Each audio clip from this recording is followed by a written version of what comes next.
If someone like that betrayed you once, for whatever reason, it only meant there was a chance that the same thing could happen again.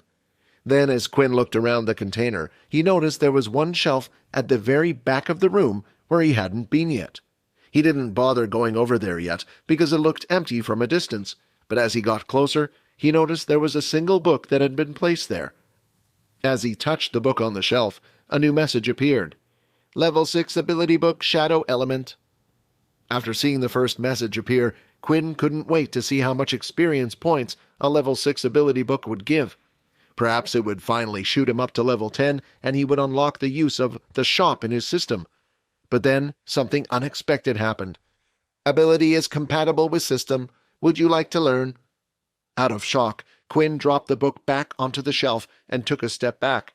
Out of all the books in the room, it was the first time he had ever received a message of this kind. He wasn't even sure it was possible, but the system was clearly telling him he could learn the ability. Then Quinn started to think back to the name of the ability, Shadow Element. It was something he had never even heard of before, and Quinn was quite knowledgeable about the abilities of the world. He then picked up the book once more just to make sure, and the same message had appeared.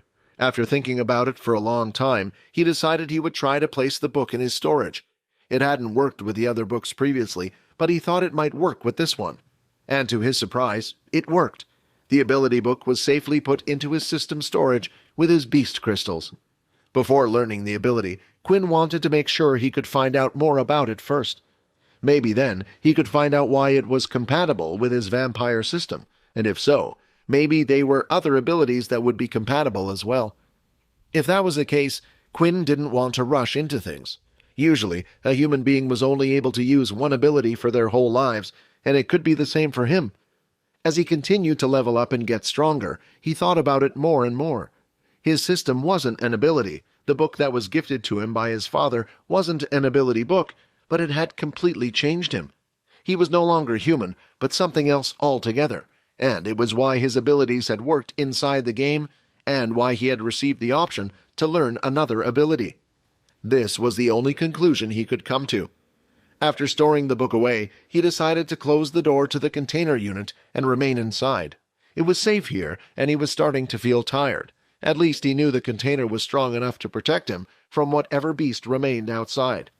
He lied on the floor, and in an instant closed his eyes. His body was pressed against the cold, hard floor. His eyelids slowly started to open, and all he could see was a white light. For a moment, while Quinn was sleeping, he had forgotten about everything that happened. But as soon as he looked around him and realized where he was, and he knew that everything wasn't a dream.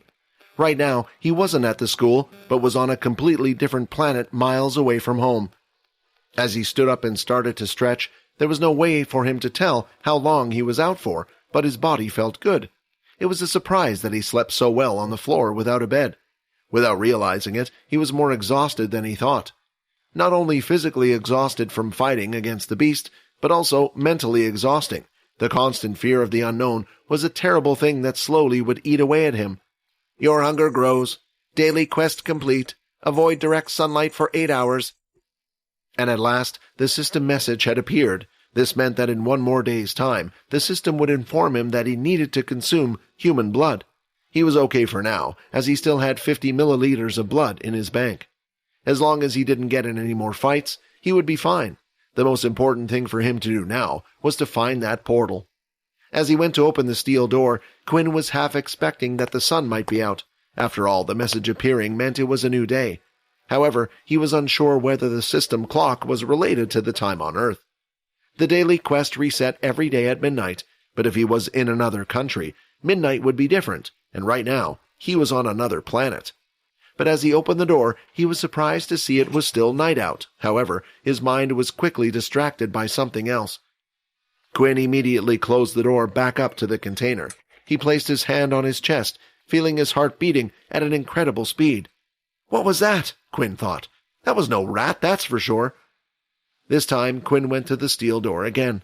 He placed his hand on the metallic handle once again, and slowly opened the door to take a peek. And as he did, a large beast stood inside the hangar.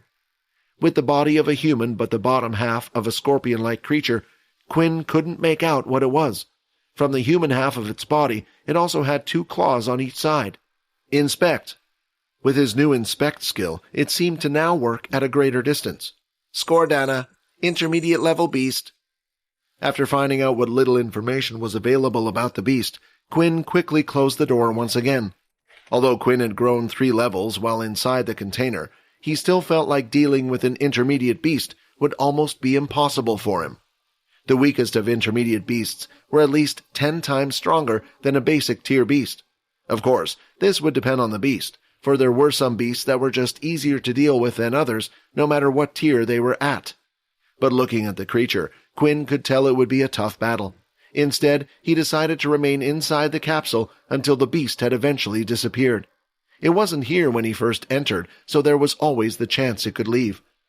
After waiting for what felt like a considerable amount of time, he decided to open the door once again to check if the beast was still there, and unfortunately, it was. That was when Quinn noticed something else that was in the hangar that wasn't there before. There were 3 round objects right next to the Scordana, placed in a pile of scrap metal. Are those eggs? Quinn thought. Inspect. Scordana eggs. Intermediate beast level. As he saw the eggs, a horrible thought had entered his mind. Quinn hadn't noticed them before, meaning she must have just laid them out while he was in the container, or they might have been hidden somewhere.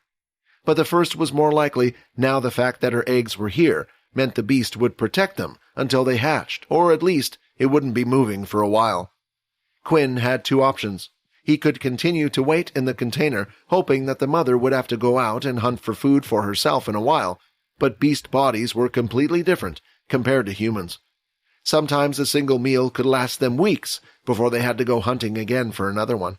This felt like a risky option for Quinn, for he himself was on a time frame. Then there was the second option. If the Scordana had just given birth, then there was a chance she was weaker compared to usual. With the second option, he had to make a decision as soon as possible. The longer he waited, the more chance the beast had of recovering. In the end, Quinn gritted his teeth and stepped out of the container. Before even thinking of fighting against the beast, he would try his best to sneak out.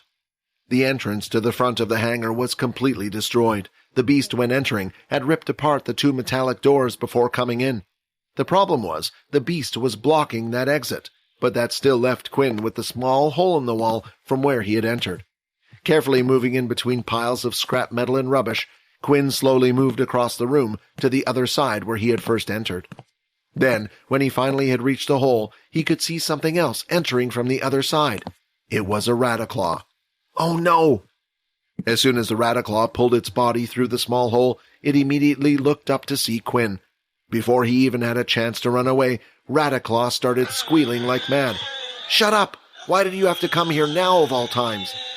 Then the sound of several steps was heard from behind. Quinn didn't have time to turn around to know what it was, but he did so anyway, and as he did, a giant claw was swung down towards his head. Flash step! At the last second, Quinn performed his flash step skill, avoiding the claw. But he couldn't say the same for the Rattaclaw. It had been completely hammered and smashed to the ground in a single strike. I guess we're doing this then. Subscribe to the Pocket FM Blockbuster YouTube channel and press the bell icon for instant notifications. Check out our channel for more exciting shows.